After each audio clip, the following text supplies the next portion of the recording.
학교도 제대로 나온 것도 아니고 1억까지 망했구나 약간 이런 생각이었는데 주식을 맥으로 시작을 했거든요. 돈이 되는 걸 한번 보니까 시간을 갈아 넣자. 1년에 100기업 정도는 다니려고 했습니다. 와, 근데 이제 진짜 애널리스트로 간다면서요. 주린이 문턱 넘을 수 있게 손잡아주는 강의 하나 마련했습니다. 얻어가실 것들은 좀 있지 않을까 생각합니다.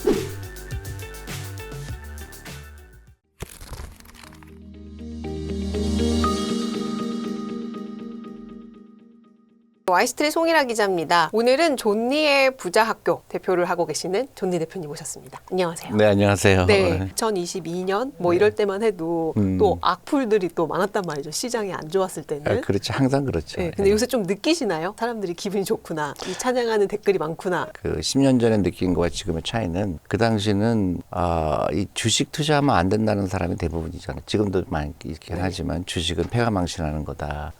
그 주식은 건드리는 게 아니다. 이제 그런 인식을 깨는 게 너무 힘들었는데 지금은 이제 그런 인식은 많이 줄어들었는데 이제 그럼 어떻게 할 거냐에 대해서 아직 금융기획이 필요할 것 같아요.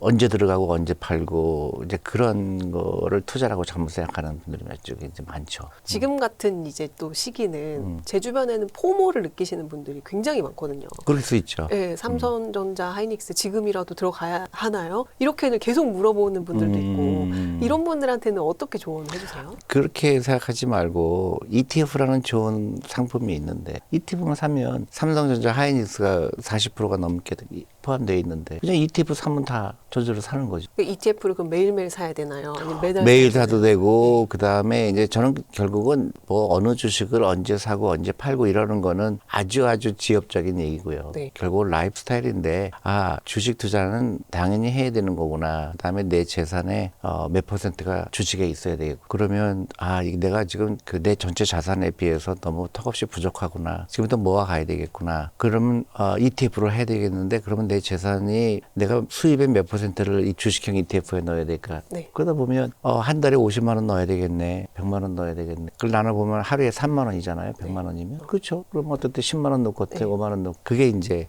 가장 현명한 투자 방법이죠. 본인의 월급의 몇 %를 네, 이제 맞아요. 투자를 해야겠다라고 네. 놓고 그걸 이제 한 달 단위, 뭐 하루 단위 쪼개가지고 그냥 아무 그렇죠. 생각 없이 그렇죠. 그냥 맞아요. ETF 사라. 그 코스피 200 예, 추종하는. 그것만 되면은 뭐 200개 회사가 내가 매일매일 투자되는 거 너무 좋은 방법이죠. 근데 너무 빨리 부자가 되고 싶어서 레버리지를 한다든가 빚을 내서 한다든가 그러면 지쳐서 못 가죠. 개인 투자자 제일 많이 사는 ETF가 150랩더라고요. 그렇죠. 너무 단기적으로 투자하는 게 이제 급하다 보니까 그런 거는 좋은 방법이 아니에요. 오랫동안 투자해오시고 또 금융교육을 해오신 대표님께서 보실 때는 시장 대표 지수에 꾸준히 올라타는 게 그것처럼 현명한 방법이 없죠. 그리고 그 연금저축펀드 계좌를 통해서 하면 세금 혜택도 받으니까. 네. 그리고 또 하나는 내가 월급을 받으면 다른 거 쓰기 전에 먼저 이거부터 하시고 그렇죠. 나머지 갖고 소비해야죠. 네, 사실 대한민국 국민들이 의심이 많잖아요. 그래서 이게 저도 그렇지만 한국 시장에 투자를 하는 것보다 미국 시장에 하는 게 더 낫지 않을까? 이런 생각을 하기도 하고. 물론 그렇게 생각할 수도 있는데 주식 투자의 가장 근본은 남들이 하는 거에 반대로 가는 게 가장 좋은 투자 방법이에요. 그렇습니까? 제가 계속 한국 주식에 투자해라 했던 이유가 정확하게 그 이유예요. 모든 사람들이 미국 좋다고 할 때는 좋을 때 아니에요. 투자하기는. 모든 사람이 한국을 외면할 때가 가격이 가장 싼 때니까 제가 계속 3, 4년 전부터 한국 주식 사라고 했던 이유가 그거예요. 네.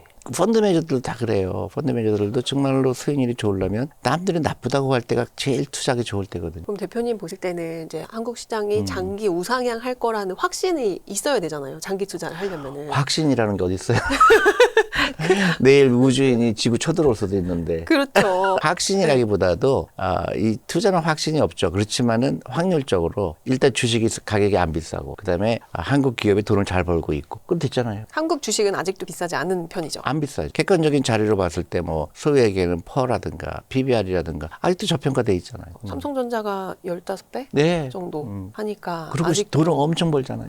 근데 또 간밤에는 또 미국 이 시장에서 또 AI 때문에 이거 뭐야 어디가 다음에 얻어맞을 타자야 하면서 또 빠지고. 이게 이제 미국 시장은 그 앞으로 성장에 대해서 굉장히 낙관적이지만 일단 가격이 좀 비싸졌고요. 그럼 사람들은 팔고 싶은 이유를 찾으려고 해요. 네, 울고 싶은데 뺨 때리는 거예요. AI가 좋은 건 아는데 이만큼 내가 돈을 벌었는데 이걸 나갔다가 돈이 더 올라오면 어떻게 될까? 그러니까 그런 핑계를 찾죠. 다 그런 AI 관련하는 회사들이 주식이 오르니까 이제는 또 그런 회사들의 카펙스가 이제 투자가 너무 많은 거 아니야? 네. 또 그러니까 빠지고. 아이고, 그건 알 수가 없죠. 근데 한국으로 돌아와서는 한국은 아직도 비싸지 않고 네. 또 제일 중요한 거는 저는 처음 보는 건데 국가가 나서서 대통령이 나서서 주식 얘기하는 거가 저는 너무 고무적이라고 생각하거든요. 왜냐하면 국가가 이 미국이 1980년에 했던 것처럼 401k를 처음 만들었던 것처럼 주식시장에 지속적으로 돈이 공급이 되고 네. 새로운 창업이 돼서 거기에서 또 새로운 기업이 나오게 되고 이 선순환이 되는 거를 처음으로 국민들한테 얘기한 거예요. 너무 고무적이죠. 그러니까 네. 그러니까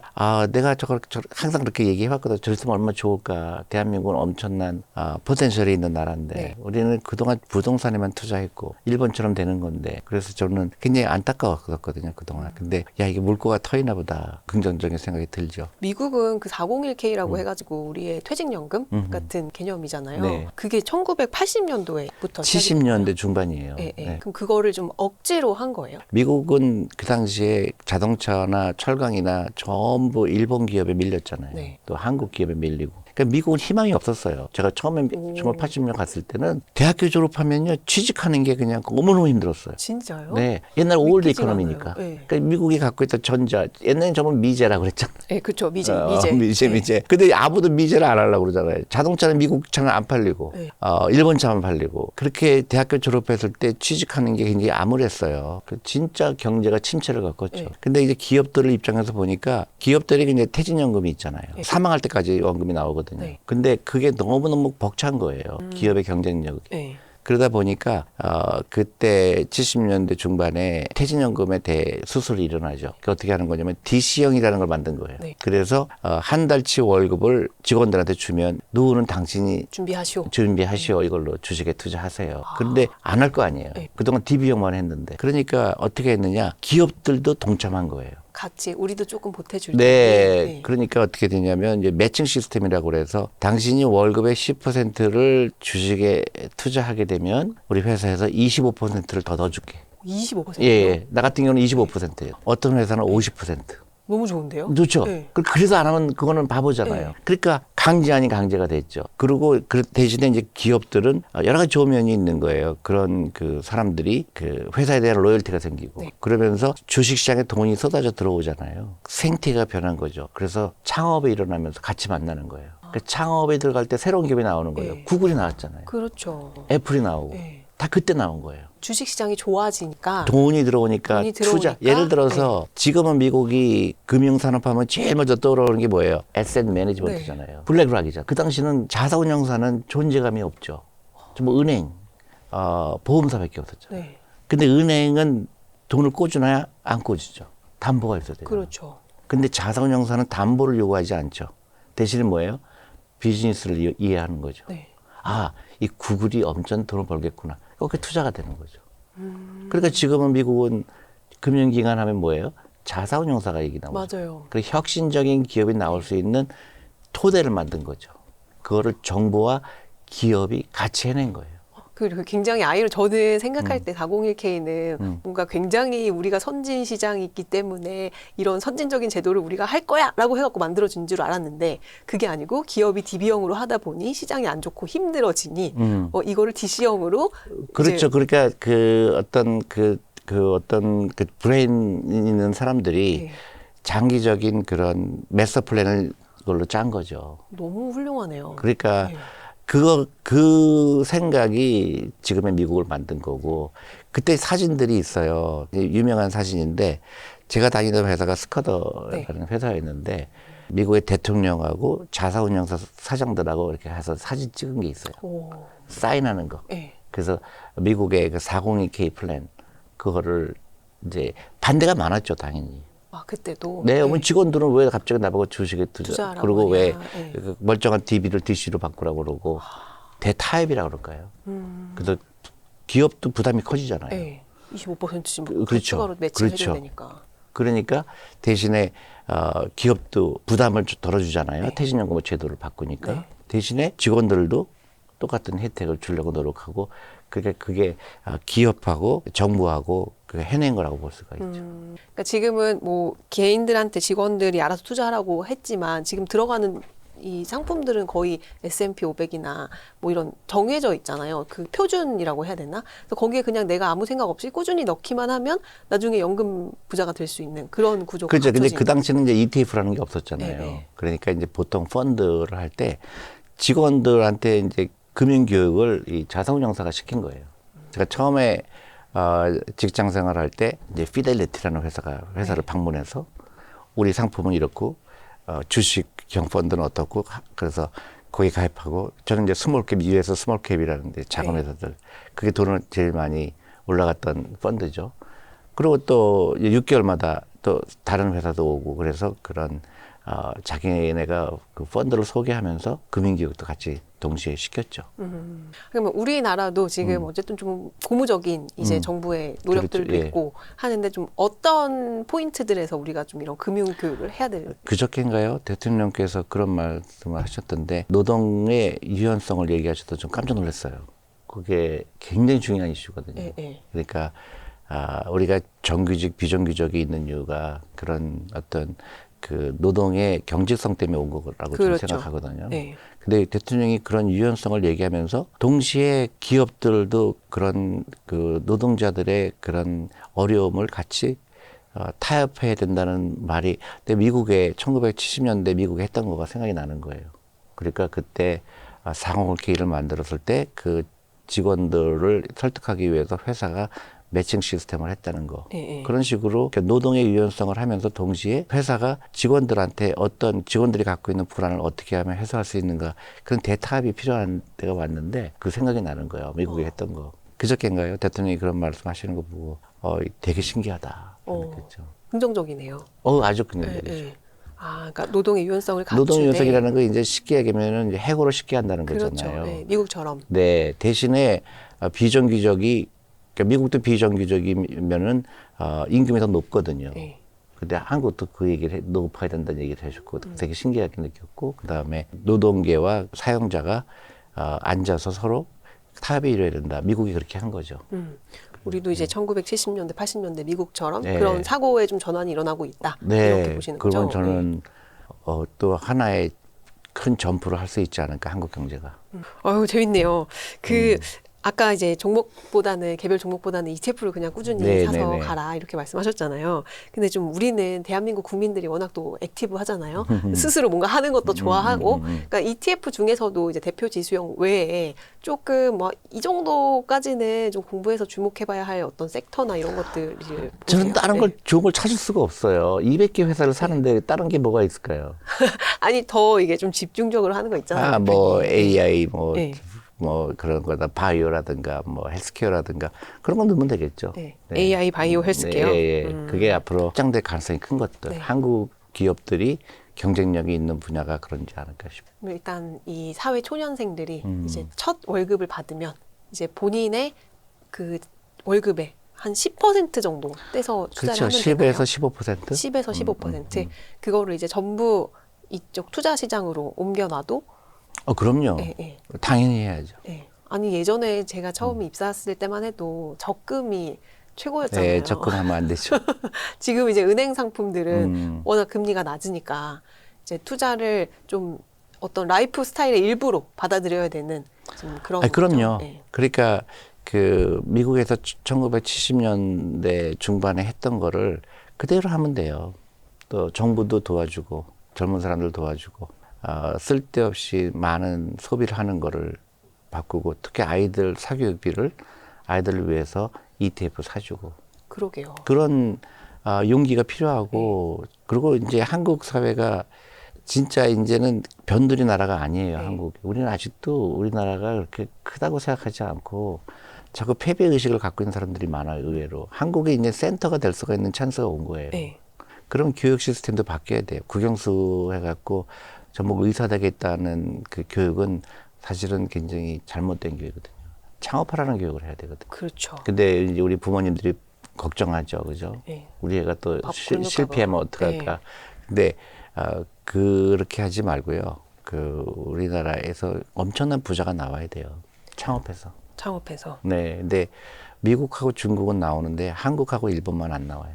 신기하죠? 신기해요. 네. 우리는 그 금융 교육을 안 받았고 또 부자 되라는 교육을 안 받았어요. 네? 취직하라는 교육을 받았어요. 그래서 공부 열심히 해서 좋은 대학 가서 취직해라. 그것도 나쁜 건 아니지만 좀 더 목표가 커야 되겠죠. 미국의 초등학교들 보면 이제 어린 초등학생들한테도 펀드레이징이라고 해가지고 이제 맞아요. 뭐 쿠키 만들어서 네, 팔라고 하고 맞아요. 이런 게 있잖아요. 그래서 그렇죠. 자연스럽게 돈을 벌어보는. 돈을 네.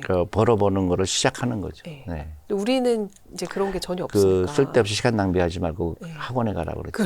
그렇죠. 딴 생각하지 말라 그러죠. 그걸 어떻게 바꿔야 돼요, 대표님? 그러니까 네. 우리 학교 오시면 돼요.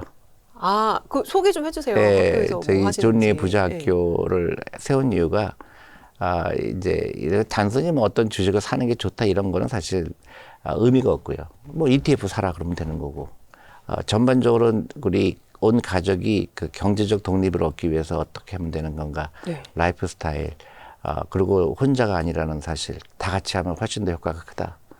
그런 의미에서 회사를 만들었어요. 그래서 우리 아이들을 이제 금융교육하고 아이들 부자 되는 거를 해야 되는데 안타깝게도 학원 가느라고 못 와요.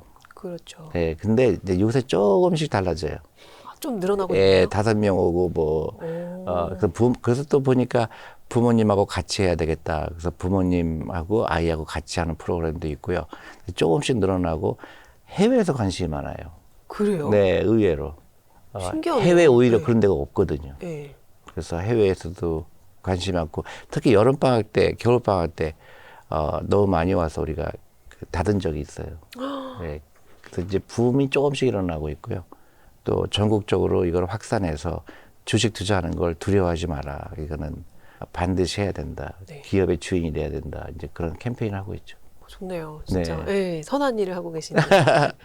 네. 몇 살부터 갈 수 있어요? 초등학생도 갈 수 있나요? 초등학생도 갈 수 있고 또 더 어린 친구는 이제 엄마랑 같이 오기도 하고 왜냐면 엄마가 변해야 되거든요. 그렇죠. 예, 엄마가 이걸 깊이 깨달아야 깨달아야 되거든요. 금융교육이 중요하다는 거. 그 주부님들은 사실 굉장히 가정 일을 하시니까 월급이라는 개념이 별로 없잖아요. 네, 그렇죠. 근데 당연히 주부님들도 투자에 관심 많으신 분들 엄청 당연히 많아요. 많아야 되고요. 네. 그리고 부모님들이 많아야 자식이 부자가 될 수가 있어요. 그러니까 엄마가 깨야 되고 아빠가 깨야 되죠. 주부들도 아까 말씀하셨던 ETF를 일단 당연하죠. 네. 그리고 요새는 뭐 AI도 발달됐고 하니까 그런 찾아보는 거 너무 쉽잖아요. 네. 그러면 ETF가 뭔지 또 한국에서 살 수 있는 ETF가 뭐가 있는지 또 이 ETF는 어느 증권사가 어느 자산운용사가 관리하는지 다 알 수 있는 거거든요. 네. 그리고 이제 한 가지는 이제 그 우선순위가 뭐냐죠. 우선순위가 우리 아이들 국영수 잘하는 게 우선순위냐, 우리 아이들이 부자가 되는 게 우선순위냐. 잘 생각해 봐야 되죠. 그게 쉽지가 않아요. 당장에 학원 쉽지가 않은 이유는 아직도 우리 두려움이 있는 거예요. 그러니까 편견이 있는 거예요. 우리 애가 공부만 잘하면, 국영수만 잘하면 부자가 되겠지. 그런 등식은 없잖아요. 진정한 행복이 뭔가, 돈과 나의 관계는 뭔가. 근데 만약에 우리가 돈이 없으면 어떻게 될까? 돈의 노예가 된다는 건 무슨 뜻일까? 잘 생각해 보면 되죠. 그러니까 돈에 대한 거를 이제 드러내고 말하는 교육을 받아본 적이 없죠. 왜냐하면 네. 우리는 그렇게 되면 약간 속물이라는 생각이 그렇죠. 들고. 근데 그렇지가 않죠. 돈이 가장 중요하잖아요. 저희가 갑자기 생각나는데 미국 회사에서 취업 준비할 때 인터뷰를 볼 때 연봉부터 먼저 제시를 하더라고요. 근데 우리나라에서 이제 그런 경력직이나 이런 거 면접 볼 때는 사실 이 연봉 협상 가장 라스트에 하잖아요. 타부시하죠. 네, 근데 미국은 이제 면접을 보기도 전에 연봉부터 맞아요. 협상을 하는 경우들이 네, 많더라고요. 맞습니다. 예, 예. 그것만 봐도 이게 문화 차이가 굉장히 그렇죠. 크구나. 근데 그게 그런 것 같아요. 미국은 이 돈에 대해서 절실해 하거든요. 사람들이. 부모가 안 도와주잖아요. 네. 그러니까 그 절박하고 돈이 중요하다는 걸 가르치는데 우리 한국은 부모님이 다 해주니까 어렸을 때부터 돈이 귀한 거를 깨달을 기회가 없어요. 그러니까 왜 돈 얘기하지? 그 돈을 우습게 알죠. 맞아요. 네. 비즈니스 할 때도 항상 돈 얘기는 제일 마지막에 네, 하는 맞아요. 그런 문화들이 맞아요. 예. 그러니까 우리 돈에 대해서 다시 생각해야 되고요. 돈을 귀하게 여겨야 되고 그 아이들한테 큰 부자가 돼서 어려운 사람 도와줘라. 이런 좋은 교육을 해야죠. 좋네요. 자, 그러면은 이제 금융 교육을 어릴 때부터 열심히 하고 한국 시장은 또 그렇게 시장이 증권 시장으로 흘러가면 또 창업도 활발해지고 그렇죠. 하니까 선순환이 계속 일어나는 그런 구조를 만들어야 된다. 맞아요. 예, 그렇죠. 네. 근데 보통 보면은 코리아 디스카운트라는 말이 항상 따라다니잖아요. 근데 지금은 코리아 프리미엄이라는 단어가 좀 어울릴 때도 오지 않았나 이런 생각도 드는데 어떻게 보세요? 저는 충분히 가능하다고 봐요. 그 코리아 디스카운트가 있었던 가장 큰 이유는 남북 간 그런 긴장, 이건 사실 아니에요. 그럼요. 그게 제일 큰 거 예, 아니에요? 그건 아니에요.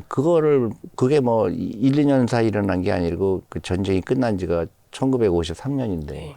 지금 그 이후로 벌써 80년이 지났잖아요. 네. 그거가 디스카운트가 아니고요. 진정한 디스카운트는 제도의 미흡함이죠. 그러니까 주주들의 이익이 제대로 보장되지 않는 그런 법적인 거, 네. 제도. 그 다음에 우리는 아직도 외국 자본에 대한 적대감이 있거든요. 그렇죠. 그동안 외국 사람이 투자해서 배당 많이 가져가면 외국 그 국부 유출이라고 얘기했고. 맞아요. 이제 그런 환경에서는 외국 자본이 한국에 투자하길 꺼려하죠. 이제 그게 여태까지 사실이었어요. 근데 이제 제도가 바뀌었잖아요. 네. 이제 법이 바뀌고 이제 이사회가 독립성이 좀 좋아졌고 또 요새 얘기하는 자사주를 소각하라든가 또 이사회 집중 투표제가 그렇죠. 생긴다든가. 그러니까 외국에서는 정신없이 깜짝 놀라는 거예요. 한국에서 이런 제도가 이렇게 빨리 바뀌는 거에 대해서. 그러니까 예를 들어서 이사회 독립성 같은 경우는 거의 3, 40년 동안 말은 있었지만 다 안 했거든요. 안 했죠. 예, 못했죠. 못했죠. 이렇게 단시간에 하니까 그게 그대로 반영돼서 주가가 오른 거예요. 그 외국 자본이 들어오기 시작한 거죠. 특히 이제 거기에 맞물려서 삼성전자하고 한익스의 반도체가 굉장히 돈을 잘 벌게 되는 그 AI 때문에 생기니까 어떻게 보면 그런 게 굉장히 럭키한 거죠. 한국 참 입장에서. 시기도 좋았어요. 네, 그렇죠? 시기도 좋았죠. 예, 예. 그러니까 외국인들이 더 많이 이제 네. 국내 증시에 관심을 갖게 되는 그렇죠. 네. 계기가 된 거잖아요. 네, 네. 실제로도 많이 들어오고 있더라고 자금이. 그렇죠. 근데 사실은 그 외국 자본은 사실은 이제 잘 생각을 해야 돼요. 그게 예. 외국 자본은 그 규모가 엄청나게 큽니다. 네. 상상할 수 없을 정도로 커요. 그래서 한국에 들어오려고 그러면 쉽게 얘기하면 우리가 항구가 작은데 항공모함이 못 들어오잖아요. 그렇죠. 항구는 작은데. 네, 지금 한국이 그런 상황이거든요. 아, 항구는 굉장히 작아요. 네. 그 기업이 너무 작아요. 네, 네. 그래서 들어올 수 있는 데는 그 한 10개 회사밖에 못 들어와요. 삼성전자, 하이닉스. 네.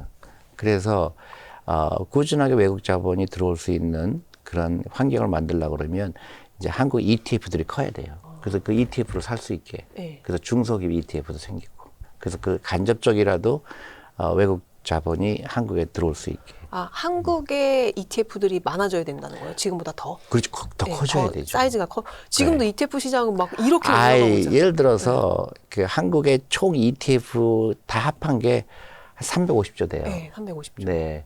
미국은 ETF 규모가 어떻게 될 것 같아요? 하나가 350조 정도 되나요? 아니요. 그러니까 다 해서 한 4천조? 아니요.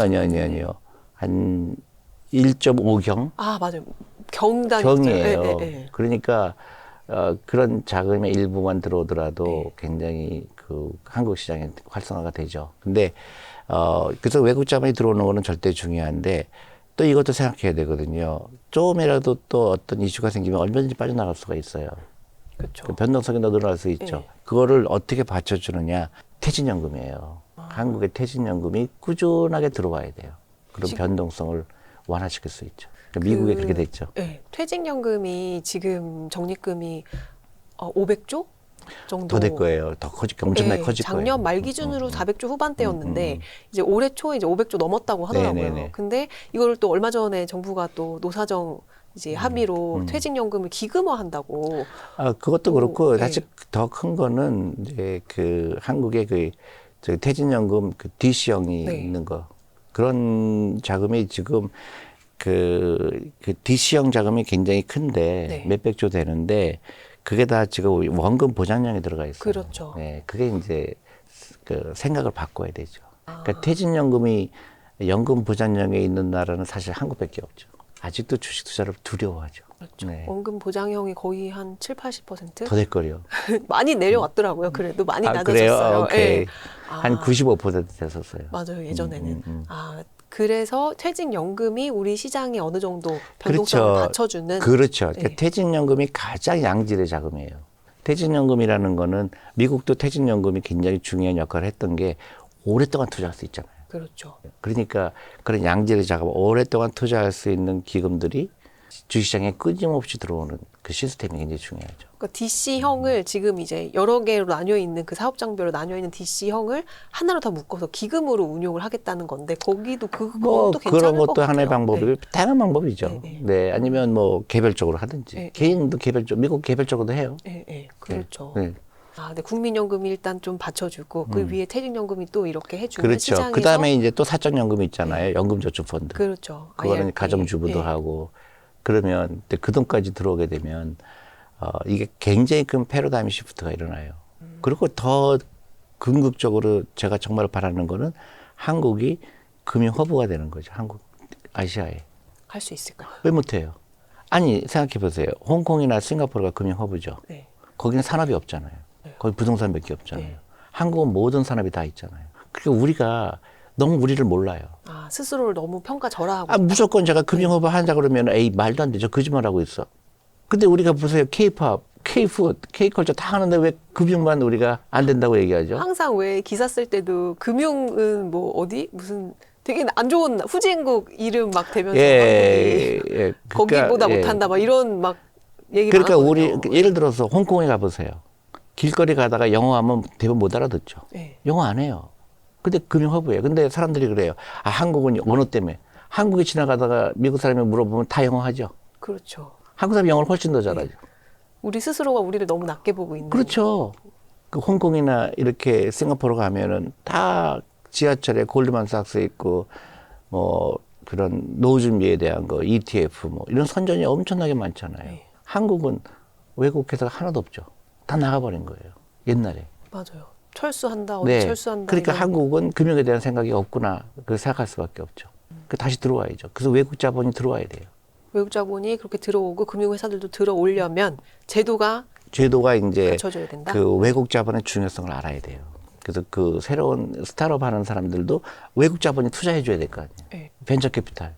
이런 벤처 캐피탈 하는 그런 회사들이 들어와서 한국에 젊은 사람들이 갖고 있는 아이디어를 보고 투자할 수가 있어야 되죠. 네. 이제 그게 거의 없어요. 아, 그런 시스템 자체가 만들어지지 없어요. 아, 그러게요. 어떻게 하면 이렇게 좀 흘러 들어오게 만들 수 있을까요? 그러니까 이 국가적으로 굉장히 이 금융의 중요성을 알아야 되고 K 캐피탈리즘, K 금융이 중요하죠. 네. 그래서 개개인의 그 금융에 대한 생각이 틀려야 돼요. 완전 이제. 이제 뿌리부터 그렇죠. 달라져야 된다는 그 거죠. 제일 네. 중요한 건 돈에 대한 공부. 돈이 왜 중요한지. 네.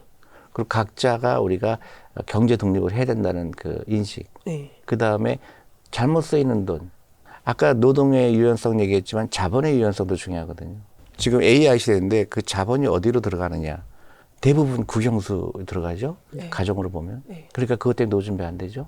그리고 그 자본이 예를 들어서 그 AI나 이런 첨단 기업에 많은 돈이 들어가야 되잖아요. 거기 투자가 돼야 되잖아요. 그런 물꼬를 터야 되는 것도 그 자사운용사의 역할이거든요. 담보가 없어도 아이디어 갖고 그런 아이디어만 갖고도 투자할 수 있는 돈이 많아야 되거든요. 네. 근데 한국은 거의 없죠. 그러니까 옛날에 있는 회사밖에 투자가 될 수 없는 네. 거니까 이제 새로운 아이디어에 새로운 젊은 사람들의 그런 창업 정신에 맞춰서 그런 투자되는 데가 거의 없다는 얘기죠. 그것도 시스템적으로 만들어가야 할. 그게 자연스럽게 돼야 네. 되니까 그게 외국 자본이 할 수가 있다는 거예요. 근데 외국 자본이 와서 하는 게 너무 좋은 거예요. 그러면 미국의 실리콘밸리하고도 연결이 되잖아요. 네. 그렇죠. 예. 그러니까 이쪽 자본이 그 많은 큰 자본이 이렇게 흘러 들어와서 그렇죠. 국내 아이디어가 갖고 있는 그렇죠. 이제 창업자들과 만나게 해주는 그 벤처 캐피탈도 그럼요. 필요하고 네. 그런 것들은 좀 시스템으로 우리가 외국 자본에 대해서 웰컴하는 그렇죠. 그런 마인드도 갖고 있어야 그러니까 되고. 생각의 편견을 바꿔야 되죠. 생각을 바꾸는 게 그렇죠. 그게 제일 중요한데. 그러니까 지금부터 네. 금융교육해야 되는 거예요. 아니 초등학교 금융교육 그 과목 좀 넣어주시면 안 돼요? 아니요, 이제 슬슬 변할 거고요. 근데 근본적으로 그러면 왜 금융교육이 필요한지 저는 이제 두 가지가 한국이 지금 절호의 찬스가 왔다고 보거든요. 창업 정신하고 네. 금융교육 두 가지만 하면 우리나라는 엄청난 나라가 될 거라고 생각해요. 지금이 곧 조 찬스다. 찬스죠. 네, 네. 네. 그리고 주식시장이 올라가는 걸 사람들이 받고 아 투자라는 건 두려워할 대상이 아니구나. 근데 네. 사실 주식시장 올라가는 거는 동학개미 운동 때도 이렇게 올라갔잖아요. 그때 이렇게 꺾였잖아요. 그러니까 이게 원래 이렇게 되는 거 아니야? 당연하죠. 네. 그러니까 장기 투자하는 거죠. 그렇죠. 그 장기 투자가 그렇게 어렵습니다. 그것도 금융개혁의 일부죠. 네. 그러니까 퇴직연금을 가지고 투자하게 되면 그 롤러코스터를 다 이겨내죠. 네. 그리고 나중에는 내가 60살이 되고 70살이 됐을 때 경제적 자유를 얻을 수가 있는 거죠. 맞아요. 지금도 늦지 않았을까요? 안 늦었죠. 지금 괜찮을까요? 그럼요. 그 MSCI 선진국 지수에 또 우리가 편입이 될 수 있다 없다 막 그런 얘기들도 계속 나오잖아요. 그 편입이 될 수 있을까요? 좀 그거에 대해서는 전 좀 조심스러워요. 왜요? 우리가 이제 정교해야 되고요. 네. 단순히 그 MSCI 디벨롭드 마켓에 들어가기 쉽지 않아요. 일단 한국의 제도가 이거는 이제 MSCI 디벨롭드 마켓에 들어가려고 그러면 뭐 영국이나 이런 선진국처럼 이 돈의 외환이 들어가고 나가는 게 완전 자유가 돼야 돼요. 네. 근데 이제 우리는 아직도 외국인이 한국 주식에 투자하려면 신고해야 되고 그렇죠. 그런 것들이 있고요. 그리고 또 하나 잘 생각해야 되는 건 우리나라가 지금 그 MSCI 그 이머징 마켓에 들어가 있잖아요.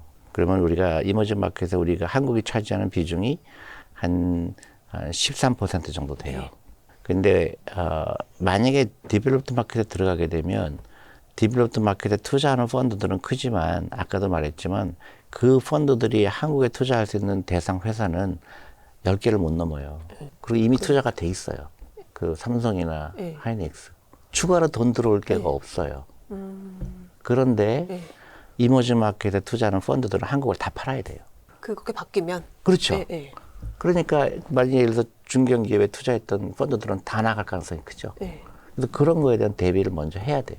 무조건 선진국 지수에 편입되는 게 절대 선이 아니구나. 예, 라는- 적어도 네. 몇 년은 그럴 수가 있어요. 그리고 디벨롭드 마켓에 들어가게 되면 한국이 전체 시장에서 차지하는 비중이 2%될 거예요. 네. 그럼 외국 자본이 들어와도 좋고 안 들어와도 좋아요.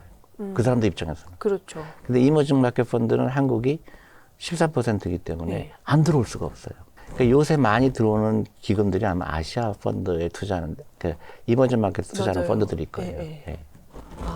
예. 여기서는 비중이 이제 크니까 네, 이제 한국을 그런 담아야 되지만. 패시브 자금들도 예. 당연히 이제 담아야 되지만 이제 맞아요. 글로벌 지수에 포함이 되면은 거기서는 한국이 미미한 해도 해도 그만 안 해도 그만 삼성만 이런- 사면 되지 뭐. 예, 예. 이렇게 될 가능성이 있어요. 그리고 이미 삼성에 투자가 돼 있잖아요. 그렇죠. 은행 같은 경우는 지금 외국인 지분이 훨씬 높잖아요. 높죠. 예. 뭐 70% 되잖아요. 그렇죠. 더 이상 들어올 데가 없어요. 그러면은 또 네. 생각을 못 해봤네요. 네, 저도 미국에 있을 때 많은 한국에 계신 분들이 그렇게 와서 제가 그 얘기를 여러 번 했죠. 그렇게 급하게 할 필요 없다. 하더라도 그런 장치를 마련해 놓고 해라. 근데 지금 이제 아까 외환 자율성 얘기도 하셨는데 지금은 외국인이 한국 투자를 하려면 이제 신고를 해야 되고 좀 불편하게 돼 있잖아요. 많이 불편하죠. 네, 네. 근데 이제 그것도 앞으로 좀 이제 풀겠다라는 그거는 이제 완전히 방침인데 풀려야 돼요. 네. 그게 이제 MSCI 디벨롭드 마켓에 들어가는 그 전제 조건이에요. 네. 그다음에 또 하나는 일반 사람들이 외국 자본에 대한 생각을 어떻게 하느냐도 중요하죠. 뭐 이를테면 미국에 있는 뭐 어디 동네에 살고 있는 총각이 한국 삼성전자를 사고 싶다. 그러면 이제 자기네 증권사 홈페이지 그 계좌 들어가가지고 삼성전자를 살 수 있게 지금 된다는 거거든요. 그렇게 네, 그렇게- 한국은 그렇게 됐잖아요. 네, 네. 한국에서 미국 주식하는 그렇죠. 거 전혀 문제 똑같이. 없죠. 근데 미국 사람들도 한국에 투자할 수 있게 네, 하는 거죠. 그렇게 하면 좀 할까요? 이제 거의 안 할 거예요. 아직 몰라요. 아직도 잘 모르는. 그래서 유일하게 할 수 있는 거는 한국에 투자하는 ETF가 미국에 살 수 있게 하는 게 제일 좋죠. 다양하게. 스몰캡 펀드라든가 한국의 중소기업은 아니더라도 중견기업. 거기 그런 투자하는 ETF 같은 게 다양한 ETF들이. 근데 지금도 ETF 시장이 이제 막 출혈 경쟁이다. 막 똑같은 상품 100기기로 막 계속 내고 그래서 운용사들끼리 막 보수 낮추는 전쟁 계속하고 그러면서 뭐 시장이 너무 개수로 따지면 이제 미국보다 사이즈가 우리가 훨씬 작은데 ETF 개수는 한 4배 정도밖에 차이가 안 나더라고요. 아니 그거는 그지 나쁘다고 얘기할 건 없고요. 그래요? 예. 그러니까 한국 시장이 작기 때문에 그런 것도 있고 또 하나는 자산운용사끼리의 경쟁이 좋아지는 건 너무 좋은 거죠. 투자자들한테. 그럼요. 미국의 지금 ETF 같은 경우 수수료가 제로인 경우 많아요. 제로요? 예, 제로예요. 아예 빵. 오. 왜냐면 경쟁이 치열하다 네. 보니까 이제 그거 한국은 굉장히 비싸죠. 네. 한국은 저기 아직도? 수수료가 비싸요. 많이 내려오긴 했습니다. 그러니까 네. 그거는 이제 되게 좋은 거죠. 그러면 자산형사의 경쟁이 막 늘어난다는 건 되게 좋은 거예요. 그만큼 이 시장이 커진다는 거잖아요. 네, 아직도 멀었다. 더 커져야 된다. 아니, 그럼요. 350조가 네. 그렇게 큰 돈이 아니죠. 그러니까 순식간에 근데 크긴 했어요. 아, 그쵸? 그러니까 네. 굉장히 고무적이죠. 이게- 근데 그런 것 때문에 이제 한국 주식도 올랐고. 그렇죠, 예, 그렇죠. 예. 그러니까 결국에는 아까 이제 우리가 항구가 너무 작은데 항공모함이 설 데가 없다. 근데 항구를 키우면은 그렇죠. 더 많은 정확하게 항공모함들이 보시- 올 예, 거 아니에요. 예. 그 네. 기반을 마련하는 네. 게 제도가 네. 될 수도 있고, 그 다음에 주식에 대한 인식의 변화가 필요하고, 네, 그리고 그렇죠. 퇴직연금이나 이런 것들이 장기적으로 투자하는 기금들이 한국 주식에 들어와야 되고, 그 다음에 한국 주식에 대한 신뢰가 굉장히 중요한데, 저는 그 요새 주식이 이렇게 관찰하다 보면 많이 오르는 주식들 보면 다 제도에 가는 것들이에요. 기대감도 있고 실제로 주주들이 요구를 하는 게 생기더라고요. 아, 회사 바꿔라. 네. 왜 이거를 자산을 이렇게 많이 갖고 있느냐. 네. 현금을 왜 막 갖고 있느냐.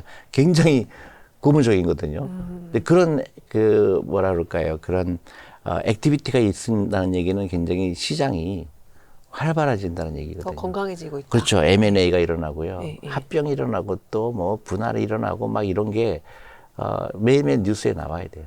제일 나쁜 시장은 아무것도 안 일어나는 시간이에요. 주주들도 더 목소리를 내야 되고. 그렇죠. 네. 코스닥 시장은 좀 어떻게 보세요? 코스닥이 사실은 우리 한국의 미래잖아요. 네. 거기 이제 새로운 기업이 들어와야 되는데 미국에 이제 나스닥이라 그러면 진짜 굴지 회사들이잖아요. 그렇죠. 엔비디아. 예, 뭐, 근데 네. 근데 한국은 코스닥에서 성공하면 자꾸 코스피로 옮겨가려고 그러죠. 그렇죠. 네, 그러니까 어떻게 보면 서자 같은 그런 건데 코스닥 기업도 좋은 기업들 많잖아요. 그러니까 거기 활성화하려고 그러면 닭이 먼저 달걀이 먼저인데 창업해서 큰 부를 이루고 싶은 사람들이 많아야 돼요. 그래서 거기 그게 계속 그 상장하는 네. 상장하는 회사가 많아야 돼요. 코스닥 많이 이제 겪어본 분들도 사기당한 분들도 많고 상패당해서 뭐 휴지 조각이 됐다. 코스닥에 대한 기억이 별로 좋지가 않잖아요. 우리 국민들의 과거 경험상. 근데 지금도 정부가 이제 또 코스닥도 활성화하겠다 하면서 뭐 이런저런 뭐 상패 제도도 네, 퇴출 그게 제도도 되게 좋은 거죠. 개선하고 네, 예. 좀 코스닥이 살아야 돼요. 예. 그게 한국의 미래예요. 근데 코스닥 ETF는 사야 됩니까? 안 사야 됩니까? 그거 사야죠. 코스닥도요? 네, 그럼요. 네, 네. 음. 그 국민연금의 역할에 대해서는 좀 어떻게 생각하세요? 그러니까 국민연금이 뭐 예를 들어서 이 운용 수익률이 나쁘지 않잖아요. 좋잖아요. 근데 국내 주식 비중이 그게 높지 않단 말이에요. 근데 또 정부에서는 국내 주식 비중을 높여라. 뭐 환율 오르면 환율 방어에도 써라. 이제 국민연금을 마치 뭐 예. 저는 그게 아니고 저는 그렇게 이제 우리 한국에 갖고 있는 그런 편인데 일본의 연금 같은 경우는 아예 제3자한테 맡기거든요. 네. 아웃소싱 하거든요. 의견이 다 틀릴 수가 있죠. 국민연금에 대해서. 저는 의견이 국민연금의 한국 비중을 늘려야 된다는 생각을 하고 있거든. 예. 그 이유는 딴 게 아니에요. 근데 우리 문화는 국민연금이 만약에 1년 동안 수익률이 나쁘면 뭐 국회에 불려가서 왜 나쁘냐 막 그 1년 동안의 수익률에 대해서 연연하면 안 돼요. 그러니까 장기적인 플랜이 있어야 되잖아요. 네. 그럼 한국 주식에 그동안 연금이 그 투자하는 이유 중에 하나가 한국 주식이 너무 작기 때문에 글로벌한 데 가야지. 왜냐면 한국 주식 시장이 너무 작기 때문에 마치 그 연못 속에 코끼리가 연못에 있는 것 같은 그렇죠. 그런 거기 네. 때문에 나중에 이제 은퇴하는 사람들이 많아지게 되면 그걸 팔게 되면은 한국 주식이 폭락해 올 거다. 저는 거기에 대해서는 전혀 동의할 수가 없어요. 왜요? 왜 연못이 연못으로 남아 있을까요? 왜 강의돼? 미국은 네. 미국에 처음에 401k 나왔을 때 주가 지수가 얼마였어요? 1,300이었어요. 그렇게 따지면 미국에 있는 401k는 전부 외국에 투자되죠. 일본에 투자됐어야죠. 네. 왜 그걸 강으로 만들고 바다로 만들 생각을 안 할까요? 그러니까 이렇게 큰 자금이 이 네. 시장을 더 크게 만들 생각을 그렇죠. 해야지. 예. 왜 더 큰 시장 자꾸 네. 딴 데로 네. 쳐다보고 저는 있냐. 그 시각에 왜 한국에 대해서 그렇게 비관적으로 볼까? 오늘 말씀 듣다 보니까 정말 한국인들이 한국을 제일 좀 그것도 이제 낮게 무조건 욕할 수는 평가하는? 없죠. 네. 그동안 그렇게 또 해왔으니까. 네, 그 어떻게 보면 그런 좀 아픈 역사도 IMF도 있고 예. 하니까 그렇지만은 앞으로 한국을 봤을 때는 한국을 조금 크게 볼 필요가 있다고 생각해요. 그렇죠. 네. 지금 그러면 교육 시스템도 바뀔 거고, 창업 아이들 많이 나올 거고, 그러면 대한민국 같은 나라 찾기 힘들거려? 제조업도 있고 네. 서비스도 이렇게 잘 네. 돼 있고 근면하고, 네. 성실하고 성실하고, 네. 착하고 착하고, 맞아요. 범죄율 낮고, 금융에 대해서 조금 더 우리가 친근하게 갖고 있어야 되고, 그 다음에 금융을 종사하고 싶은 사람이 많아야 돼요. 네. 나 펀드 매니저 될래, 네. 뭐, 애널리스트가 될래, 아니면 금융업에 내가 창업하고 싶어. 이런 사람이 많아야 돼요. 그 산업 얘기를 좀 해보면 이제 지금 AI가 끌고 가고 있는 시장이잖아요. 미국도 그렇고 한국도 그렇고 이게 큰 흐름은 흐름인데 너무 투자가 많이 되다 보니 사실 시장은 계속 작은 이슈에도 흔들리고 있거든요. 근데 이거를 우리가 어떻게 대해야 될까? 이 자세를. 이게 저는 이제 그렇게 생각하거든요. 우리 인생을 살면서, 우리 라이프를 살면서 우리가 운전하는 거 비슷하다, 마라톤하고 비슷하다 생각을 하거든요. 운전할 때는 멀리 보여야 되잖아요. 근데 앞에 보고 운전하면 어질어질하죠. 멀미나죠. 네. 그거 똑같아요. 길게 보고. 이게 우리가 인터넷이라는 게 나왔을 때 많은 버블이 있었지만은 지금 모든 비즈니스가 인터넷이 없으면 어떻게 되죠? 안 되죠. 할 수 없죠. 하루아침에 닫아버리죠. 저는 AI가 그거라고 봐요. 그러니까 AI가 우리의 그런 라이프 스타일을 다 바꿀 거다. 운전하는 것도 그렇고, 뭐, 로봇이라든가 드론이라든가, 이게 다 위성 이런 게 다 연결이 돼서 이게 너무나 빨리 변할 거거든요. 그렇죠. 네. 거기에 우리나라가 어떤 위치에 있느냐, 저는 굉장히 우리나라한테 큰 기회가 오는 거라고 생각해요. 큰 웨이브가 오는 거다. 근데 우리가 준비가 돼 있지 않으면, 옛날처럼 그냥 국영수만 잘하면 된다는 생각을 갖고 있다 그러면, 이제 그 기회를 놓치는 거죠. 그 일본이 그걸 놓쳤고, 일본은 지금도 팩스를 쓰잖아요. 그렇죠. 네. 지금 인터넷 시대인데, 네. 카드도 잘 안 쓰잖아요. 안 쓰죠. 네. 온라인 주문도 잘 안 하죠. 안 되잖아요. 그게 지금 일본이거든요. 그 기회를 놓치는 거예요. 큰 웨이브가 온 거를. 왜 그랬죠? 일본은 전부 그 돈이 부동산에 간 거예요. 그렇게 혁신적인 기업에 투자가 안 된 거예요. 네. 한국이 지금 어떤 모델로 갈 거냐, 일본 모델로 갈 거냐, 어떤 혁신적인 모델로 갈 거냐. 결국에는 돈의 흐름에 따라서 사람의 마음가짐도 바뀌고. 그게 이제 자본의 유연성이에요. 네. 그 자본이 어떻게 흘러가느냐. 네. 그게 부동산으로 갈 거냐, 혁신적인 기업으로 갈 거냐. 그 차이죠. 근데 그렇죠. 미국은 그거를 401K를 통해서 푸는 거죠. 401K가 굉장히 큰 역할을 엄청난 역할을 했죠. 그래서 그 사진이 되게 재밌어요. 그 대통령하고 자사운용사 사장이 또 들러앉아서 사인하는 모습이 네. 대단한 거죠. 지금 이 큰 웨이브에 올라타려면 어떤 조건이 제일 중요한 걸까요? 당장에 실천할 수 있는. 그러니까 이제 갑자기 바뀌기 쉽지 않겠지만 금융교육이에요. 결국은.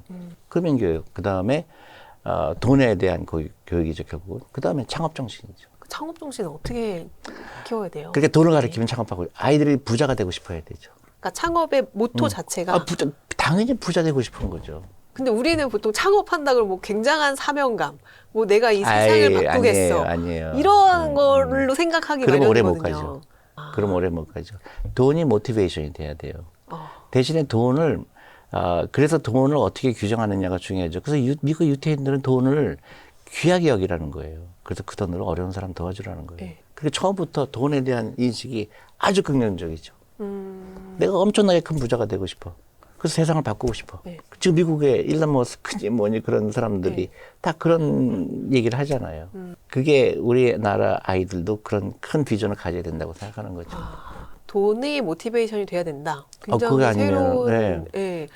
그게 돈이 없으면 어떻게 내가 회사를 차립해갖고 돈이 안 버는데 어떻게 월급을 어떻게 주고. 왜냐면 그렇게 속으로는 생각해도 겉으로 이제 입 밖에 내기가 약간 부끄러운 게 우리네 정서잖아요. 그럴 수 있죠. 예, 예. 예. 나는 이걸 큰 돈을 벌어갖고 엑짓해갖고 내가 나중에 떵떵거리면서 살 거야라고 생각을 하면서도 아니 그것도 왜 그렇게 부끄럽게 생각하냐면 그 대부분 한국에서는 부자가 되는 거를 내가 뭐 몇천억이 있으니까 이거 가지고 내가 차를 비싼 거 사고 이렇게만 생각했기 때문에 그래요. 그렇게 부끄럽죠. 개인적으로만 쓸. 예, 어린 아이들 물어보고 너 왜 부자가 되고 싶어? 난 큰 집에 살고 싶어요. 나는 뭐 몇 평짜리 아파트에 살고 싶어요. 차 뭐 페라리 몰고 싶어요. 이게 대부분의 한국에서 나가는 매스컴에서 나가는 그런 거잖아요. 네네. 그거 아니죠. 세상을 좋게 만들고 싶어요. 예를 들어서 교통사고 당해서 척추가 다친 사람들 걷게 하고 싶어요. 네. 그런 모티베이션이 중요하죠. 그럼 그러려면 어떻게 돈이 많아야 되겠죠. 네. 아, 그렇게 가르쳐야 되는 그렇죠. 거구나. 예, 예. 네. 사실 엄마들이 이제 애들 교육할 때도 너 이거 지금 공부 안 하면 너 나중에 네 친구네 집에 가가지고 걔네 집 청소해야 돼. 뭐 이런 식으로 교육을 시킨단 말이에요. 너무 안 이제 좋은. 시야가 너무 네. 나 하나에 네. 하다 보니까 그 아이가 갖고 있는 또 스트레스도 늘어나고 그렇죠. 그러니까 비교하게 되고 네. 완전히 달라야 돼요. 애들마다 목표가 달라야 되고 다양성이 있어야 되고 그리고 착한 부자가 되고 싶어야 되고. 아, 착한 부자. 네. 네, 네. 그 말이 그래서 핵심이네요. 제가 초등학교에 강연 가면은 아이들이 너무너무 좋아해요. 그런 착한 부자가 되는 거에 대해서 네. 아이들이 공감하는데 이제 아이들이 커가면서 그 희망이 점점 줄어드는 게 한국 교육이에요. 그렇죠. 네. 네. 그냥 피곤하고 졸리고. 경쟁이 너무 치열해요. 네. 그러다 보니까 전부 시험 잘 보는 게 인생 목표가 돼버리니까 그때부터는 불행하죠. 거기에 대한 어떤 그 가치 판단을 하지 않아요. 시험 잘 보는, 그러니까 시험은 무조건 잘 봐야 되는 거. 그렇죠. 네. 가장 근본적인 거는 그 미국처럼 시험을 쉽게 내는 게 좋아요. 미국은 시험을 쉽게 내요? 아니 미국에 가서 고등학생들 그 수학 시험 보세요. 한국의 초등학교 수준인지. 아, 그렇죠. 네. 근데 또 잘하는 애들은 엄청 또 이렇게 가잖아요. 그러니까 네. 잘하는 애들은 1%는 니네들 공부해라 이거죠. 근데 대부분 공부하기 싫어하잖아요. 근데 우리는 똑같이 수학을 잘 봐야 되잖아요. 그러니까 한 3% 되는 애들을 또 들러리 세우거든요. 네. 나머지 97%는 하기 싫은데 억지로 하는 거거든요. 그렇죠. 불행하죠. 네. 그러니까 시험을 쉽게 내야 되죠. 아, 그러게요. 여러모로 지금 산업은 이렇게 크게 큰 웨이브가 AI라는 큰 웨이브가 오고 있는데 우리는 아직도 옛날 방식에 이제 매여가지고 여기 이제 올라타야 되는 뭐 산업적으로도 교육적으로도 다양한 게 필요한 상황이네요. 그 삼성전자랑 하이닉스는 사실 지금 굉장히 좋잖아요. 뭐 영업이익이 막 몇백 조니 막 얘기 나오는데 이 삼전 하이닉스가 원래 사이클을 타는 그런 이제 업종이었는데 지금은 또 그게 또 달라졌다 이런 얘기들도 그러니까 나오거든요. 참 우리가 그만큼 예측하기가 어려운 거죠. 그러니까 예를 들어서 반도체라 그러면 원래 미국이 가장 앞섰다가 네. 그게 이제 일본으로 갔다가 일본에서 이제 한국, 타이완으로 온 거거든요. 그러니까 일본은 지금 거의 다 반도체 하면 다 없잖아요. 네. 미국도 없잖아요. 근데 한국하고 이제 타이완이 하다가 그 다음에 이제 중국으로 넘어갈 단계가 됐거든요. 그렇죠. 근데 이게 AI가 나타나면서 이 메모리에 대한 수요가 엄청나게 늘어나게 되고 그러니까 이게 그러니까 한국이 어떻게 보면 그 이런 큰 빅 웨이브의 센터가 될 수가 있겠구나. 그게 저는 다행이라고 생각해요. 그러니까 그거를 대체할 나라가 없잖아요. 너무 좋죠. 네. 그러니까 트럼프가 자꾸 미국으로 오라고 그러는 게. 네. 그죠? 근데 미국 가면 안 돼요. 네. 갈 수가 없어요. 생산성이 낮아서. 그렇죠. 그럼 삼성전자 하이닉스는 어쨌든 좀 꾸준히 지금 수요가 있을. 그러니까 AI가 지금 너무 수요가 많아지니까 1년, 2년은 물건이 없어서 못 판다는 거 아니에요? 그렇죠. 예. 슈퍼 을이 됐다. 그렇죠. 이런. 맞습니다. 이제 갑이 되는 거죠. 네, 네. 메모리 말고 또 우리가 뭘 잘할 수 있을까요? 저는 우리 이제 AI가 되면은 AI라는 게 단순히 뭐 반도체 이것뿐만 아니라 기업들의 이익은 굉장히 좋아질 거예요. AI를 이용하게 되면 엄청나게 비용을 세이브할 수 있어요. 네. 텔레콤도 그렇죠. 그다음에 바이오, 헬스케어 다 AI가 들어가게 되면 그 회사들은 이익이 엄청나게 날 겁니다. 그런데 이제 문제는 그 개개인의 그 생산성은 그 기계에 비해서 굉장히 낮아질 거예요. 맞아요. 그럼 어떻게 돼요? 이제 해고가 될 가능성이 큰 거죠. 근데 그렇다고 해서 그 사람의 존재가 무시되는 건 아니죠. 오히려 사람들이 5일 일하다가 3일만 일해도 되는 시대가 온 거죠. 그러면은 여행 레저 이런 게 발전하려나요? 그럴 수도 있고 네. 그다음에 그 기업에서 많은 돈을 버는 돈이 이제 그 사람들이 얘기하잖아요. 뭐 기본소득이라든가 이제 그런 제도의 변화가 필요해서 네. 이제 인간들은 더 훨씬 더 편한 그 라이프가 될 수도 있죠. 정말 그렇게 될까요? 정말 그렇게 될 거요? 이미 되고 있죠. 이미 되고 있죠. 돈이 없는데요? 해고당해서? 아니. 그러니까 이제 그런 회사가 그러니까 제도가 좀 바뀌어야 되겠죠. 네. 기본소득이라든가 그런 것도 있고 그다음에 또 하나 내가 더 주식에 투자해야 되는 이유가 생긴 거죠. 그렇죠. 네. 기업은 돈을 더 잘 벌 것이다. 네. 어, 기업은 돈을 더 잘 벌 거니까 네, 그 기업의 그럼요. 이 성장에 그러니까 예를 들어 자동차 산업이다 그러면 만약에 로봇이 들어간다 그러면 생산성이 높아질 거 아니에요. 잠을 안 자잖아요. 그러니까 거기서 생기는 그 코스트가 다운되기 때문에 기업의 이익은 늘어날 것이고 또 새로운 잡이 또 생기죠. 로봇을 운영하는 사람이 필요하죠. 로봇을 개발하는 사람도 필요하죠. 다양한 또 새로운 직업이 생기거든요. 그러니까 너무 일방적으로 두려워할 필요는 없다. 그렇지만 인간은 훨씬 더 편하게 살 거다. 이제 예를 들어서 옛날에 마차 몰다가 증기기관이 나오니까 얼마나 편했어요. 지금은 또 부산까지 가는데 지금 2시간밖에 안 걸리잖아요. 얼마나 편하게 됐어요. 생산성이 높아지게 되겠죠, 개인들도. 그런 새로운 또 직업이 나올 거라고 저는 생각을 해요. 그 새롭게 나오는 직업들이 과거의 뭐 산업혁명이나 이럴 때처럼 그렇게 지금은 없지만 새로운 직업군들이 훨씬 더 많이 생겨서 인간들은 그쪽으로 몰려갈 거라고 그리고 보시는 옛날에 거예요? 10시간 일하던 거를 한 3시간만 일해도 되는 거죠. 이게 지금 증권회사 애널리스트도 지금 똑같을 거예요. 옛날에 애널리스트가 어떤 기업에 대해서 분석하려고 그러면 열흘 걸릴 거를 지금 한 5분 걸릴 거요. 네. 그거예요. 애널리스트가 없어지면 어떡해요? 딴 거 찾아야죠. 아니면 많이 해고하고 있죠. 네. 네. 그럼 어쩔 수가 없는 거예요. 그 불안한 마음과 기대되는 마음이 계속 공존하는 것 같아요. 그러니까 준비해야죠. AI 시대에. 네. 그러니까 생각을 바꿔야죠. 패러다임을 바꿔야죠. 그러니까 그동안 갖고 있던 편견을 바꿔야죠. 그래서 지금 그런 전문직들, 특히 회계사 같은 경우 지금 취직이 안 되는 이유가 이미 일어나고 있는 거예요. AI가 훨씬 더 생산성이 높거든요.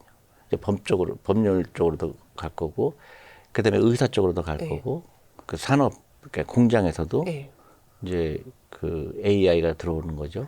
예전에 처음에 이제 2022년 말에 챗GPT가 나왔을 때만 해도 그때부터도 일자리에 대한 그 우려는 계속 있었잖아요. 근데 그때는 이제 그 몸 쓰는 일은 AI가 못할 거다 하면서 우리 저기 배관공이나 이런 거 해야 된다 그런 보고서가 나왔었단 말이에요. 알죠. 예. 근데 이제 피지컬 로봇이 너무 빨리 발전하면서 지금 현대차 공장에 들어가고 이제 저기 노조들 또 들고 일어났잖아요. 그러니까 그것마저도 지금 너무 빨리 대체가 되고 있으면 그럼 난 어디로 가야 되지? 이런 우려감이 되게 크거든요.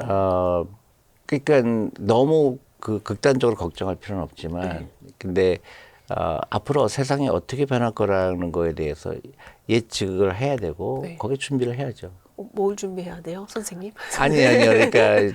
그러니까 예를 들어서 그러니까 저 같은 경우도 지금 존리부자학교를 차린 이유가 금융교육이 너무 중요할 거라는 걸 알았기 때문에 3년 전에 차렸고요. 금융교육을 무조건 해야 되겠다. 아이들 부자 만드는 교육을 해야겠다. 그 생각을 한 거고요. 그래서 많은 사람들이 저보고 자선형사도 할 거냐. 그래서 저는 그것보다는 교육이 더 급선무다. 그리고 옛날처럼 주식 고르는 게 그렇게 의미가 없을 거다. 종목을 피킹하는 네, 게 ETF 의미가 사면 되는 거를 그렇잖아요. 수많은 사람들이 종목을 피킹하기 위해서 이 2배 뻥튀기 되는 종목을 찾기 위해서 옛날에는 애쓰잖아요. 그게 가능했지만 지금은 너무 편리한 시대가 된 거예요. 그리고 스스로가 계속 다운되죠. 그러니까 이미 인더스트리가 변한 거예요. 옛날처럼 자산운용사가 돈 벌 수 있는 시대가 지나가는 거예요. 자산운용사도 그러면은 미국에 지금 옛날에 올드 패션한 자산운용사는 이미 다 블랙록한테 다 밀렸잖아요. 계속 밀릴 수밖에 없죠. 결국 ETF를 하는 그럼요. 곳으로만 편리성을 이길 수가 없어요. 맞네요. 예를 들어서 지금 핸드폰 다 쓰잖아요. 집에 전화 있어요, 없어요? 없어요. 없죠. 근데 옛날에 집에서 썼잖아요. 돈 엄청 많아 벌었죠. 근데 없어졌잖아요. 없어졌죠. 저는 그런 일이 많이 일어날 거라고 생각해요. 미래를 예측했을 때. 어디가 제가 그 딱 한 10년 후에 갔다 왔으면 좋겠어요. 그러면 갔다 왔으면 어느 직업이 대부분 갔다 오지 않아도 대부분 10년 지난 다음에 그렇게 그때 왜 나는 그걸 알면서도 안 했을까? 대부분 그렇게 후회하죠. 그렇죠. 네? 알고 있었는데. 알고 있었죠. 근데 나는 용기가 없었어. 또 월급쟁이 월급 나오는 거를 포기할 수가 없었어. 그랬죠. 그때 할 걸. 그렇죠? 그 월급이 참 노예를 만드는 그렇죠. 거예요. 지금도 마찬가지예요. 어느 정도 다 예측 가능한데 나는 가장 중요한 게 우리 아이들, 초등학생들, 중학생들이 금융 쪽으로 왔으면 좋겠어요. 근데 그게 지금 안 되고 있잖아요. 아직도 학원에 있잖아요. 밤 10시까지. 그런 아이들이 제발 좀 생각을 바꿨으면 좋겠어요. 국영수 교육에서. 이제는 단지 의사 이렇게 하는 게 아니라 큰 부자가 될 수 있는 웨이브가 온 거예요. 엄청난 부자가 될 수 있는 웨이브가 온 거예요. 그러게요. 어린 친구들이 큰 부자가 된다는 마음가짐을 갖고 이 돈을 많이 벌어서 선한 일에 쓰고. 그리고 네. 그 실패의 두려움이 없어야 되고. 그렇죠. 실패하면 어때요? 근데 우리나라는 그게 쉽지 않아요. 한번 실패하면은 낙인이 딱 찍혀버려요. 아니에요. 안 그래요. 한국이 창업하기 제일 좋아요. 그래요? 아이, 창업센터가 저렇게 많은 나라가 어디 있어? 그건 그렇죠. 네, 그런 우리는 부분은 또- 항상 우리가 네. 잘못 알고 있어요. 미국은 실패해도 괜찮지만 한국은 실패해도 안 돼. 누가 얘기했는지 모르겠어. 새빨간 거짓말이에요. 미국은 실패하면 실패하는 거지. 우리 애도 2번 실패했어요. 친구들하고 창업했다가 네, 네. 망했죠. 그래서 망한 날 맥주 파티 하더라고요. 네. 다시 만나자 그러고. 네. 근데 한국은 그렇게 얘기해요. 미국은 도와준다. 네. 천만에. 음, 한국은 실패해도 좋다고 계속 얘기하죠. 창업센터가 있지, 또 거기 뭐 월세도 저기 싸지. 이 한국처럼 그 창업하기 좋은 나라가 어디 있어요? 근데 왜 그렇게 마인드가 그렇게 잘 안 될까요? 그 핑계죠. 창업하기 싫으니까. 네. 그러니까 미국은 창업하기 좋지만 한국은 창업하기 나쁘다. 그 누가 그런 얘기했어요? 그게 안정성에 대한 가치를 더 중요하게 생각하는 그러니까 국민성이 실패에 대한 있나요? 두려움이 네, 네. 이 한국 유난히 큰 거죠. 다시 얘기하면 큰 부자 되고 싶은 사람이 없다는 얘기죠. 결국에는 또 금융교육부터 네, 돌아가야 그렇죠. 되는. 그렇죠. 그러니까 네. 그 우물에서 나오게 돼야 되는데 우리는 세장에서 가두잖아요. 그러니까 세장에서 나와도 날르지 못해요. 풀어놔도. 네, 네, 이미 머리가 굳어져 버렸고 귀찮잖아요. 귀찮지. 네, 이미 맞네요. 내가 아는 건 없고 네, 네. 내가 아는 거는 학원에서 국영수만 한 것밖에 없는데 내가 정전력이 없잖아요. 그러니까 어떻게 돼요? 취직이 안 되죠. 네. 그럼 어떻게 해요? 대학원에 가죠. 그래서 취직이 안 돼. 그럼 박사학위 받으러 가죠. 점점 멀어지죠. 근데 초등학교 때부터 내가 창업 아이디어를 생각하고 돈을 벌어봤으면 그 아이의 인생은 완전히 다르죠. 근데 그러네요. 우리나라가 지금부터 그래서 시작해야 돼요. 좋은 기회가 왔다는 거죠. 아유, 이게 엄청난 그냥 쓰나미가 오는 시대죠.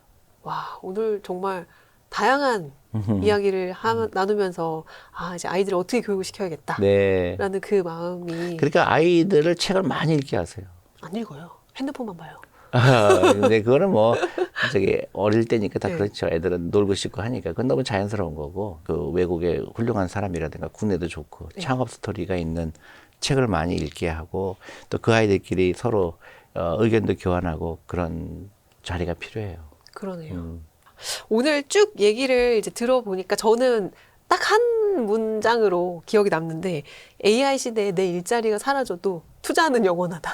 그렇죠. 그리고 오히려, AI가 네. 생긴다 그래서 내 잡이 반드시 그 나쁜 잡이 될 거라는 거 아니라는 것도 알아야 돼요. 그러니까 아주 간단한 예인데 이런 일이 있었어요. 그 내가 살던 집은 미국에서 뉴저지에 살았는데 네. 그 뉴욕까지 가려 그러면 그 다리를 건너야 되잖아요. 조지 워싱턴 네. 다리 건너야 되잖아요. 그때 그 표 받는 사람이 데모를 했어요. 미국에서 이지 패스라고 그러는데 네. 그 한국은 하이 패스라고 네, 그러죠. 네, 네. 하이패스가 들어오는 거를 반대하는 걸 잡을 잃어버리니까. 자기가 이걸 해야 되는데 네, 검표를 해야 되는데 티켓팅을 해야 근데 되는데 이거를 기계가 하게 되면 자기 잡이 없어지잖아요. 네, 네. 그래서 데모를 했어요. 그걸 못 들어오게 하려고. 네. 근데 이제 결국 들어왔잖아요. 네. 근데 결과적으로 어떻게 됐을까요? 해고가 됐나요? 아니요. 훨씬 더 좋은 직업이 된 거예요. 그동안은 얼마나 힘들어요. 먼지 쌓이고 또 그 사람을 대해야 되는데 그걸 기계가 대체하니까 어떻게 돼요? 에어컨 나오는데 그 거기서 일하게 앉아가지고. 됐고 거기서 일이 더 많아진 거예요. 왜 그 택이라고 그러는데 그 택 보내는 일, 그다음에 카드 다 돈 안 낸 사람들 또 보내는 거 더 많은 일이 일어났는데 왜 가능하냐? 그 다리를 관리하는 그 돈이 있잖아요. 돈 버는 게 3배가 된 거예요. 그러니까 차들이 더 많아진 거예요, 그러면? 당연하죠. 빨리빨리 네, 빨리빨리 지나가니까요. 가니까? 네. 그러니까 그 매출이 3배가 늘어났잖아요. 네. 그러니까 그 사람들한테 훨씬 더 좋은 직업을, 더 편한 직업을 제공할 수 있는 거예요. 그게 생산성이에요. 네. 그러니까 AI 때문에 기업들의 생산성이 높아지게 되면 임금도 더 많이 줄 수 있어요, 개인들한테. SK 하이닉스처럼. 네, 돈이 많이 들어오니까. 그러니까 우리가 너무 AI 때문에 우리 잘리는 거 아니야? 네, 이렇게만 그러니까, 너무 예. 지금 과하게 우려를 하고 그러니까 우리가 있다. 너무 그 두려움이 큰 거예요. 그렇죠. 그러니까 그거를 더 긍정적으로 이걸 더 어떻게 발전시킬까를 생각하게 되면 그래서 창업이 늘어나야 되고 그러면 더 새로운 직업이 나오죠. 알겠습니다. 이렇게 또 1시간 동안 또 1시간 넘게 이제 얘기를 나눠봤는데 마지막으로 또 우리 와이스트릿 구독자분들께 네, 저는 이제 그걸 얘기하고 싶어요.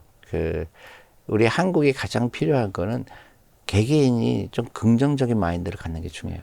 그리고 호기심이 많아야 되고 애들은 그래서 다 그 길거리에 있는 분들이 다 앞으로는 잘 될 거야 하는 긍정적인 마인드가 굉장히 중요합니다.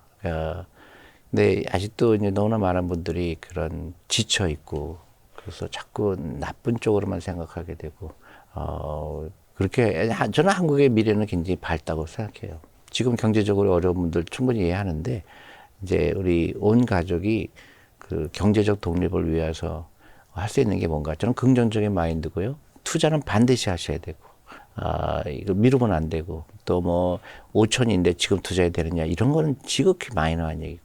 당장 시작해야 되고 계좌 여시고 그 당장 시작해라. 그게 제일 중요해요. 그리고 주위랑 비교하지 말아라.